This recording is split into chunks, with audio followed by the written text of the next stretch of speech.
Église de la Sainte Trinité et sa chaire.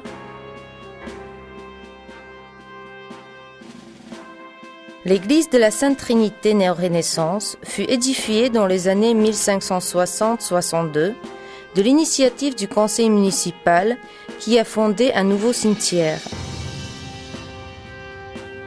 Aujourd'hui, l'église sert d'oratoire de l'église évangélique des Frères tchèques. Le plan de l'église quasi carré renferme un presbytère triangulaire. Le bâtiment est dominé par la chaire Renaissance en grès, réalisée en 1585 par le maître saxon Wolf Schultes de Plavno. Un clocher Renaissance, construit en 1571, fait partie de l'église. Il reprend la forme d'une tour ossuaire. Reconstruit récemment, cet espace sert aujourd'hui de centre pour les enfants et la jeunesse, géré par l'association Letsos.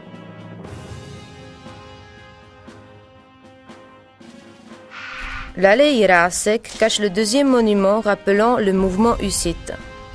Le monument du maître Janus, sculpté par Ladislav Šaloun, artiste de renommée nationale, a été inauguré en 1921.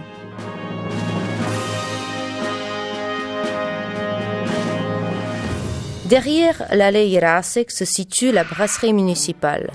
La brasserie a été construite par la société Novák et Jan de Bubny d'après son propre projet.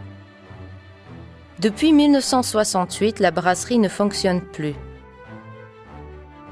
Près de la brasserie se trouve également l'étang de la brasserie qui vous invite aujourd'hui pour des promenades et pour faire de la pêche.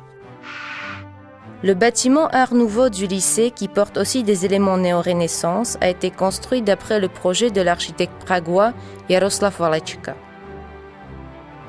Nombreux sont les personnages importants ayant fréquenté cet établissement, dont par exemple les acteurs Radovan Lukavský et Otakar Brousek Sr. Allons voir maintenant les activités sportives proposées par la ville de Český Brod. Les fans de foot trouvent de quoi s'amuser au stade de football, situé dans la rue Nakutilce. Voici l'entraînement de l'équipe junior.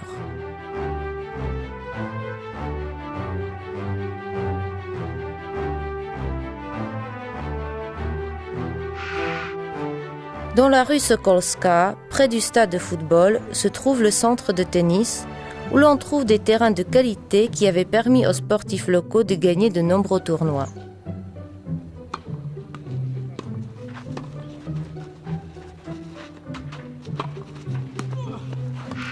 Pour un peu d'exercice ou de musculation, visitez la salle de gym rue Maria Majerova, qui offre des machines variées ainsi que l'entraînement personnalisé. De plus, l'établissement propose un solarium, des massages ou de la kinésithérapie.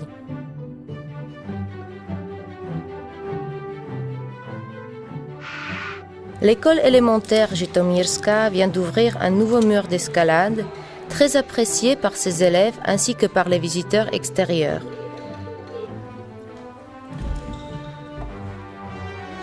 L'école propose également un parcours d'aventure. De larges possibilités des sports d'intérieur offrent également le stade de sport à la rue Komenskaya.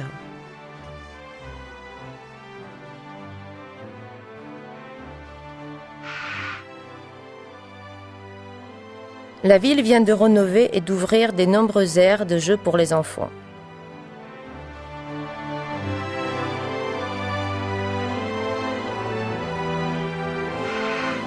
Il ne faut cependant pas oublier le camping à la périphérie offrant une plage et les baignades ainsi que l'hébergement saisonnier.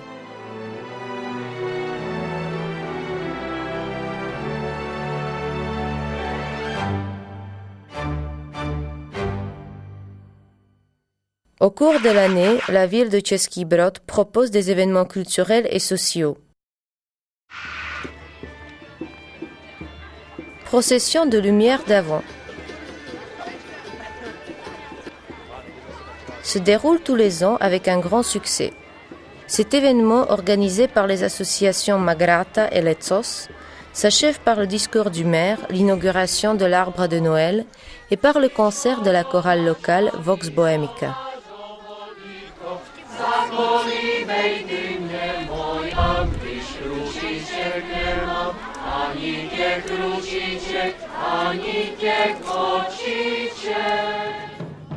À tout cela participe la garde municipale.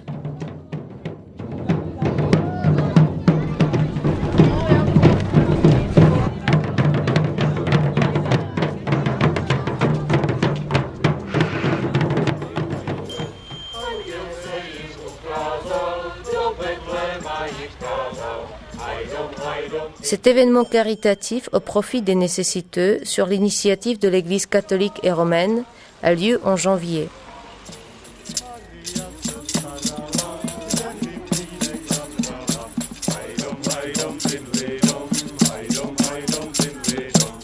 Tous les printemps, les amateurs des voitures et des motos de collection se réunissent à Český Brod pour la fameuse course appelée Tour de Český Brod.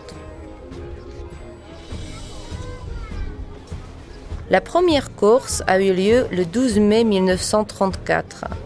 Elle partait de Český Brod et reliait Tismice, Vrátkov, Kostelec nad Černými lesy, Krupá, Klečky et Liblice pour rejoindre Český Brod.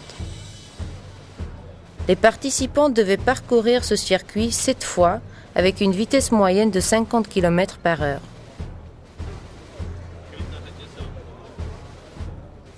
Aujourd'hui, la course se déroule de manière semblable et tous les ans, elle enregistre un nombre croissant de coureurs. Un vrai spectacle pour les amateurs des véhicules de collection.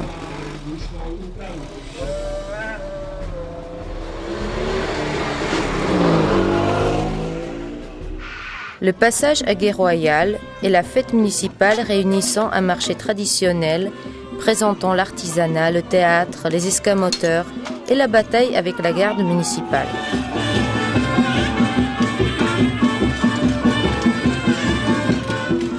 Cette garde a connu son plus grand essor à l'époque des guerres hussites, où elle comptait plus d'une centaine de membres.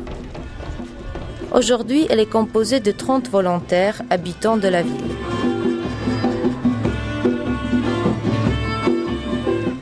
Les 2 écoles de la ville participent également au programme de la fête. Soyez les bienvenus à ce moment festif de l'année.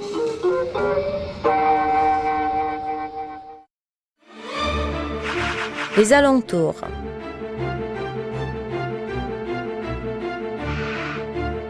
Les alentours de la ville de Český Brod proposent des randonnées de toute distance. À pied ou en vélo ou même en voiture. Liblice se trouve près de Český Brod. Le lycée professionnel de Liblice renoue avec la tradition centenaire dans le domaine de l'économie.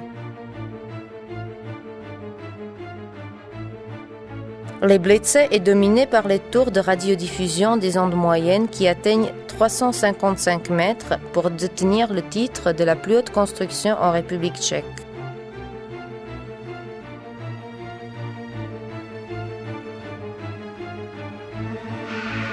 Au nord de Český Brod se trouve la commune de Štolmíř.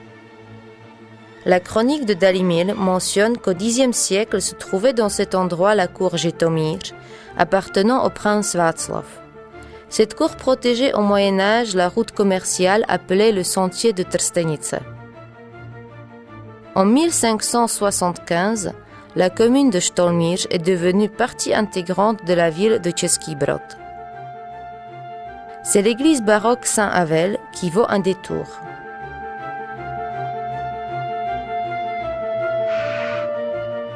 À 3 km au sud-ouest de la ville de Český Brod se trouve le plus petit des hameaux de la région, celui de l'étang Mlýnský. Anciennement, on l'appelait hameau du jardin de Tuchoras et à partir de 1880, seulement jardin. Les premières maisons y apparaissaient à la fin du XVIIIe siècle. Un sentier découvert relie aujourd'hui l'étang à la forêt de Tuchoras.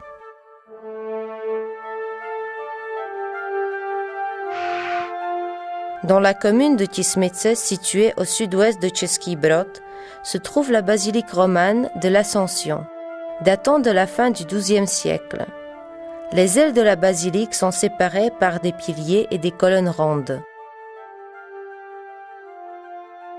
Les murs de l'église forment des blocs de grès marron dont les tons virent vers différentes nuances de rouge.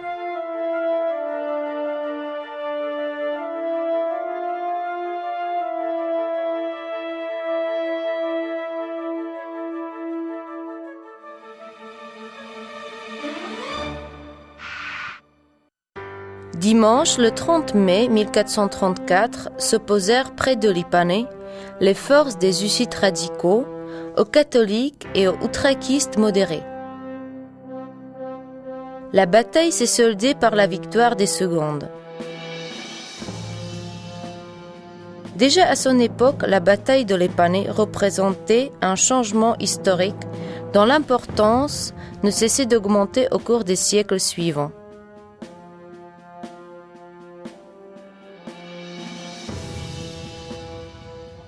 En preuve de cela, un monument dédié à cet événement fut édifié en 1881 sur la colline de Lipané et un peu plus tard, en 1896, le musée pour Lipanské à Český Brod fut fondé.